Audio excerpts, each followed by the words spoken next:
Bismillahirrahmanirrahim. Assalamualaikum warahmatullahi wabarakatuh. Para pecinta YouTube yang dirahmati Allah, ada banyak cara untuk bertaubat kepada Allah. Ada yang melalui lisan berzikir dengan mengucapkan astaghfirullahalazim yang disebut istighfar. Ada juga yang melalui cara sholat, yaitu sholat taubat. Sholat taubat ini sholat sunnah sebanyak 2 rakaat, bisa dilakukan siang atau malam. Cara sholatnya kebanyakan sama dengan sholat sunnah lainnya. Gerakan ruku, sujud, tahiyat dan lain-lain insya Allah sama. Perbedaannya biasanya pada bacaan niat dan surah setelah Fatihah. Niat sholat sunnah taubat yaitu usolli sunnatat taubati rokataini lillahi ta'ala. Dan surah yang dibaca di rakaat pertama yaitu surah Al-Fatihah dan surah Al-Kafirun. Kemudian di rakaat kedua surah yang dibaca yaitu surah Al-Fatihah dan surah Al-Ikhlas. Apabila tidak hafal surah Al-Kafirun atau surah Al-Ikhlas, bisa diganti dengan surah apa saja yang hafal. Insya Allah simple, praktis, tidak mempersulit. Nah, setelah beres sholat taubat dilanjutkan dengan berdoa memohon ampun dari dosa-dosa kita selama ini. Doanya bisa menggunakan bahasa sendiri, pakai bahasa Indonesia boleh, atau mau menggunakan doa yang sudah ada pakai bahasa Arab juga boleh. Misalnya Sayyidul Istighfar, Allahumma anta rabbi la ilaha illa anta khalaqtani wa ana abduka wa ana ala ahdika wa wa'adika mastata'tu a'udzubika min syarri ma sana'tu abu'u laka bi ni'matika alayya wa abu'u bi dzambi faghfirli fa innahu la yaghfirud dzunuba illa anta. Artinya, ya Allah, Engkau Rabbku, tidak ada sembahan yang hak kecuali Engkau. Engkau menciptakanku dan aku hambamu. Aku di atas perjanjian dan janjimu semampuku. Aku berlindung kepadamu dari keburukan apa yang aku lakukan. Aku mengakui untukmu nikmat-nikmatmu atasku. Dan aku mengakui untukmu dosa-dosaku. Maka ampunilah aku. Sungguh tidak ada yang mengampuni dosa-dosa selain Engkau. Selain itu ada juga doa taubat Nabi Adam alaihissalam, yaitu Rabbana dzalamna anfusana wa illam taghfir lana wa tarhamna lanakunanna minal khasirin. Ya Tuhan kami telah menganiaya diri kami sendiri, dan jika Engkau tidak mengampuni kami dan memberi rahmat kepada kami, niscaya pastilah kami termasuk orang-orang yang merugi.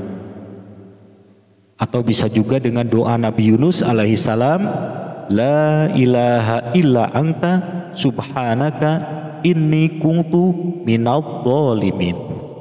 Tidak ada Tuhan selain Engkau, maha suci Engkau, sesungguhnya aku adalah termasuk orang-orang yang zalim. Para pecinta YouTube yang dirahmati Allah, sholat taubat ini lebih bagus apabila dilaksanakan istiqomah secara rutin tiap hari. Dan lebih bagus lagi dalam waktu atau jam yang sama. Misalnya dirutinkan tiap selesai sholat isya, disempatkan sholat taubat dulu. Besoknya sholat taubat lagi setelah sholat isya. Begitu seterusnya. Istiqomah diamalkan sampai akhir hayat.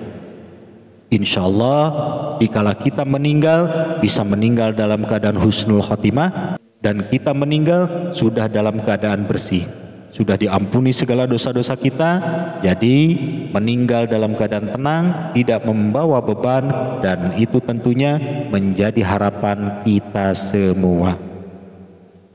Nah, dengan sholat taubat istiqomah tiap hari bukan hanya sekedar diampuni dosa saja, tapi kita akan terjaga dari perbuatan dosa. Biasanya orang yang sudah melaksanakan sholat taubat tiap hari cenderung ingat dosa terus dan tidak mau mengotori lagi diri kita dengan dosa. Biasanya seperti itu. Ada kekuatan tersendiri untuk menghindari dosa. Itu hikmah besar dari istiqomahnya sholat taubat tiap hari. Namun di samping itu, jangan berbangga hati dulu. Jangan senang dulu. Untuk mendapatkan ampunan dari Allah Subhanahu wa Ta'ala tentunya tidak mudah. Tidak hanya karena kita sudah bertaubat dan kita sudah beriman kepada Allah, terus kita akan bahagia selamanya dan merdeka dalam hidup. Hati-hati. Allah sudah memberikan peringatan dalam Al-Quran surah Al-Ankabut ayat 2. Apakah manusia mengira bahwa mereka akan dibiarkan hanya dengan mengatakan kami telah beriman dan mereka tidak diuji? Selain itu dijelaskan pula dalam surah Al-Baqarah ayat 214. Ataukah kamu mengira bahwa kamu akan masuk surga padahal belum datang kepadamu cobaan seperti yang dialami orang-orang terdahulu sebelum kamu? Mereka ditimpa kemelaratan, penderitaan, dan diguncang dengan berbagai cobaan, sehingga Rasul dan orang-orang yang beriman bersamanya berkata, kapankah datang pertolongan Allah? Ingatlah, sesungguhnya pertolongan Allah itu dekat. Quran surah Al-Baqarah ayat 214. Para pecinta YouTube yang dirahmati Allah, dikala kita sudah bertaubat dan meningkatkan keimanan kepada Allah, waspada akan datangnya ujian. Hati-hati, kita harus sabar menghadapi ujian dari Allah. Jangan sampai kita kecewa, frustasi, apalagi berburuk sangka kepada Allah. Dan itu banyak terjadi di kehidupan manusia di muka bumi ini. Bahkan sampai keluar ucapan, dikala kita maksiat, hidup kita aman-aman saja, enjoy, bahagia. Kenapa setelah bertaubat, setelah beriman, malah sengsara? Kenapa? Itulah perkataan yang sering terjadi. Nah, bagi Anda yang sudah menonton dan mendengarkan video ini, hati-hati, jangan sampai perkataan itu keluar dari mulut kita. Justru kita harus senang dengan adanya ujian dari Allah, karena dengan ujian tersebut kita tinggal satu langkah lagi untuk mendapatkan keridhaan Allah. Apabila kita sabar dan tetap beriman serta ridho atas takdir Allah, maka sempurnalah iman kita dan turunlah ridho Allah kepada kita. Kalau Allah sudah ridho, jangankan kenikmatan dunia, kenikmatan surga pun akan kita dapatkan.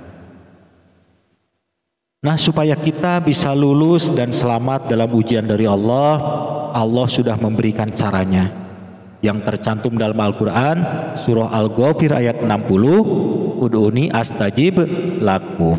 Berdoalah kepadaku, niscaya aku perkenankan bagimu apa yang kamu harapkan.